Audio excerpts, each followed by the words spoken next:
우리 인사하겠습니다. 샬롬. 옆 사람에게 인사하겠습니다. 샬롬. 날씨가 추워지면 우리가 수능 시험이 떠오르게 되죠. 한 아빠가 자녀에게 수능 시험 날에 문자를 보냈어요. 아들 추우니까 옷 든든하게 입고 지금까지 공부하느라 힘들었지. 승자가 된다면 자만하지 말고 패자가 되더라도 절망하지 말라. 오늘이 끝이 아니라 시작에 불과하다는 거 잊지 말고 시험 잘 보려면 저녁에 보자꾸나. 아빠가 언제나 사랑해. 이상한 아빠인 것 같지요. 예, 그런데 아들에게 이런 답장이 왔어요. 아빠, 나 아직 고2야 라고 답장이 왔답니다. 예, 좀 아이들을 학창시절을 두지 않은 부모님들 사이가 네, 되지 않는 것 같습니다. 아들이 고2인데 수능시험 보는 줄 알고 이렇게 문자를 보내는 거죠. 네, 집에 가셔서 아마 웃으실 겁니다. 네, 간혹 자녀들이 몇 학년인지 간혹 헷갈릴 때가 있어요. 네, 여러분 자녀가 몇 학년인지 아십니까? 네, 가끔 그렇게 헷갈릴 때가 있고 또 우리가 자녀들과 같이 이야기를 나누면서 세대 차이가 날 때가 있다는 것을 우리가 느끼게 됩니다. 요즘 아이들과 청년들은 가상현실 속에 살아가고 있습니다. 우리와 같은 공간과 시간에 살고 있다고 생각해서는 안 됩니다. 그들에게 인터넷 게임이라고 하는 공간이 실제 공간이고 거기서 친구들과 사귀고 대화하는 것을 볼 수가 있어요. 그들에게 현재의 공간과 시간은 마치 오히려 이 현실이 가상현실처럼 생각하며 살아가곤 합니다. 그런 젊은이들이 많아져 가고 있어요. 아마 시간이 흐를수록 그것이 더 심해질 것입니다. 그런데 알고 보니 기성세대도 마찬가지인 것 같다는 것이죠. 지하철을 타고 다니다 보면 몇 사람을 제외하고는 거의 대부분의 사람들이 고개를 숙이고 있어요. 그리고 어디에 빠져들고 있죠? 어디에 빠져드니까 스마트폰에 빠져들어서 고개를 다 숙이고 있어요. 마치 지금 내가 마주하는 공간과 시간에 벗어나 삶을 사는 것처럼 보여집니다. 마치 영혼이 빠져나가고 껍데기만 남아있는 것처럼 느껴지곤 합니다. 어쩌면 수많은 사람들이 현실의 고통을 벗어나기 위해서 스마트폰과 또 인터넷 게임과 드라마처럼 가상현실에 들어가 있는 것 같습니다. 현실의 삶을 벗어나기 위해서 더욱 그 속으로 빠져드는 것처럼 보여집니다. 마찬가지로 교회도 성령의 능력을 잃어버림으로 말미암아 껍데기만 남은 교회가 되어버린 모습들이 많이 있습니다. 그래서 어떤 능력도 행사하지 못합니다. 세상을 변화시키기는커녕 질타의 대상이 되고 있습니다. 오늘날의 현실은 마치 에스겔의 마른 뼈가 가득한 골짜기의 모습과 같은 것처럼 여겨집니다. 아무런 생기가 없어요. 힘도 없어요. 소망이 없어요. 오직 멈춰있는 공간과 시간에 갇혀있는 모습일 뿐입니다. 우리는 종교개혁 500주년을 맞으면서 교회와 그리스도인들이 다시 일어나게 되고 능력을 행사하고 그리고 이 세상을 일으키고 희망이 되는 교회가 될 수 있기를 소원합니다. 아멘. 오늘의 에스겔서의 가장 유명한 말씀인 마른 뼈의 환상에 대한 말씀이죠. 하나님께서 에스겔을 부르실 때도 골짜기 가운데 부르셨는데 오늘 이 본문의 말씀 속에서도 에스겔을 주의 영으로 인도하시는데 골짜기로 인도하고 계십니다. 이 에스겔 골짜기, 에스겔은 이 골짜기에서 무서운 광경을 마주하게 되는 것이죠. 여러분 이 상상하면 굉장히 무섭고 떨립니다. 징그럽습니다. 마치 전쟁에서 매장되지 못한 채 죽어 널브러진 시체들, 그것이 너무나 오랜 세월이 지나버렸기 때문에 아주 마른 뼈가 되어서 그 마른 뼈들이 무수히 가득한 골짜기를 보게 된 것입니다. 3절에 하나님께서 에스겔에게 물으십니다. 이 뼈들이 능히 살겠느냐? 이 뼈들이 능히 살겠느냐? 에스겔은 하나님의 능력을 부인하지는 않습니다. 하지만 지금 이 현실 가운데 이 뼈들이 살 것인가라는 그 그 지식을 가지고 있지 못합니다. 마른 뼈가 살아나는 믿음이 지금은 없습니다. 그래서 에스겔은 대답을 하나님께 맡겼어요. 하나님께서는 에스겔에게 지시합니다. 곧 마른 뼈들에게 하나님의 말씀을 들으라, 이 명령을 하게 하신 것입니다. 에스겔이 하나님의 말씀을 전하자 각 뼈들이 움직여서 맞추어지기 시작하는 거예요. 그리고 거기에 힘줄이 생깁니다. 그리고 살이 오르고 가죽이 덮여지고 사람의 모습이 되었어요. 육체를 가진 사람의 모습으로 그들이 회복되어졌습니다. 하지만 아직 살아있는 것은 아닙니다. 그들이 호흡이 없기 때문에 아직 죽은 시체에 불과합니다. 이제 에스겔은 다시 하나님의 말씀을 따라 태어나게 됩니다. 9절의 말씀이죠. 생기야 사방에서부터 와서 이 사망을 당한 자에게 불어서 살게 하라. 이 말씀을 태어나자 생기가 들어오는 것이에요. 그리고 이 시체들에게 들어와서 그들이 일어서는 것입니다. 그리고 그 모습은 극히 큰 군대가 되었습니다. 오늘 본문에 가장 많이 사용된 단어는 생기 혹은 영이라고 번역된 루하우라는 단어가 많이 사용되고 있습니다. 이 단어는 성령님을 의미하지만 일반적으로는 호흡, 바람으로 그렇게 의미를 담고 있습니다. 이 단어가 에스겔서 오늘 37장 1절에서 14절 말씀 가운데 11번이나 사용되고 있습니다. 특히 시체들에게 들어간 생기에 대한 말씀은 성경적으로 매우 풍성한 의미를 가지고 있지요. 첫째, 하나님께서 천지를 창조하시고 그리고 마지막에 사람을 흙으로 만드셨어요. 그러면서 그 고에 생기를 훅 불어넣으셨죠. 그리고 그가 살아있는 생명이 되게 만들어주셨습니다. 하나님께서 보여주시는 구원의 그림은 마치 처음 창조하셨던 아담을 창조하셨던 그 모습과 마찬가지로 하나님께서는 구원을 이루어 가실 때 재창조와 같은 일을 만들어 가신다는 거예요. 그 코에 성령을 불어넣어 주셔서 껍데기 같은 사람을 정말 살아있는 사람으로 만들어 주신 것이 바로 구원의 역사인 것을 기억하시기 바랍니다. 여러분, 가족 안에 믿지 않는 사람이 있다면 혹은 내 주변에 믿지 않는 사람이 있다면 아직 껍데기와 같은 모습이라는 것입니다. 그 코에 성령이 들어갈 때 정말 살아있는 줄 믿으시기 바랍니다. 두 번째로, 주님께서 죽음에서 부활하신 후에 모여있는 제자들에게 처음으로 오셨을 때 하셨던 일입니다. 주님은 제자들에게 보이면서 그들에게 평강의 인사를 나눕니다.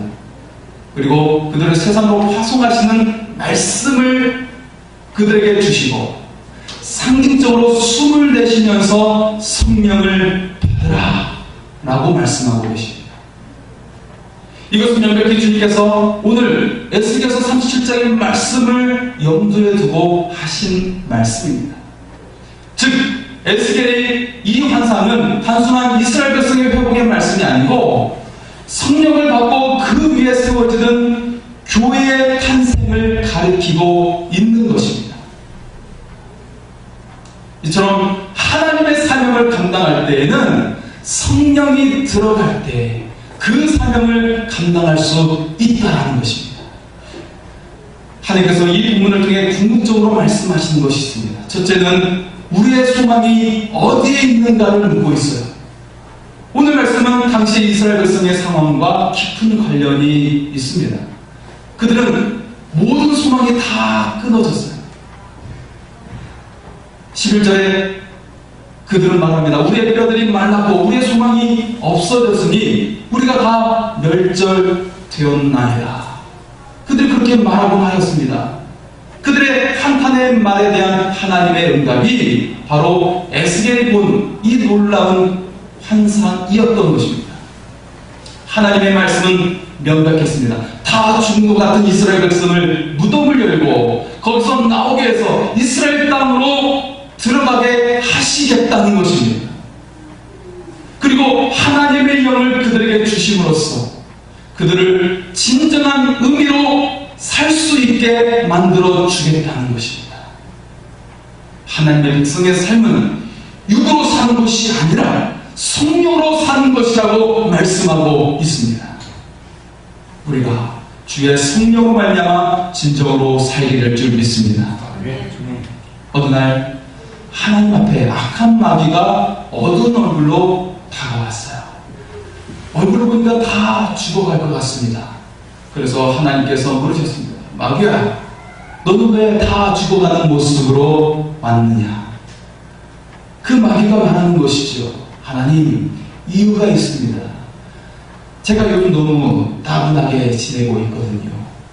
아시는 것처럼 제 이런 사람을 유혹해서 죄를 짓게 하는 것입니다. 옛날에는 사람들을 유혹해만이 그들이 죄를 지었는데 요즘 사람들은 유혹하기도 전에 죄를 짓습니다. 그래서 제가 할 일이 없어졌거든요. 그래서 제가 너무나도 따분합니다 라고 말하는 것입니다. 세상이 얼마나 악해졌는지 요즘 마귀가 유혹하기도 전에 죄를 짓고 살고 있다는 것입니다. 그런데 지금은 믿는 사람이나 믿지 않는 사람이나 구분이 가지 않는다는 것이죠. 우리 그리스도인에게 진정한 소망이 어디에 있습니까? 우리 그리스도인들뿐만 아니라 모든 사람들을 살기 위해서 진정한 소망이 어디에 있는 것입니까? 우리의 소망은 바로 다른 것에 있는 것이 아니라 성령으로 살 때 소망이 있는 것입니다. 성령으로 산다는 것은 하나님의 말씀이 내 속에서 임하시고 내 속에서 역사하는 것을 말하는 것입니다. 그래서 내가 쇠하고 주의 성령이 흥할 때 바로 성령으로 사는 것임을 믿으시기 바랍니다. 성령 안에 거할 때 진정한 생명을 얻게 되는 것이고, 그리고 참된 평안과 축복을 누리는 것을 여러분 기억하시기 바랍니다. 아멘. 둘째로 우리 그리스도인은 서로 어떤 관계를 이루어야 하는가를 오늘 말씀은 묻고 있습니다. 어떤 관계를 이루어야 하는 것입니다. 15절에 한 목자 아래서 한 백성이 나올 것이라고 예언하고 계십니다. 그리고 17절에 두 나무가 하나로 붙게 될 것이라고 말씀하십니다. 이것은 두 나라가 더 이상 나누어지지 않는다는 것을 말하고 있는 것이죠. 지금 이 말씀의 상황은 우리나라가 북과 남으로 나눠 있는 것처럼 이스라엘이 북이스라엘과 남유다로 나눠 있었죠. 이것이 하나가 되어서 한 왕을 섬기게 될 것이라고 말씀하고 있는 것입니다. 어떤 왕입니까? 바로 다윗 왕을 섬길 것이라고 말씀하고 있어요. 그렇다면 다윗 왕이 다시 살아나서 통치한다는 것을 말하는 것입니까? 아닙니다. 바로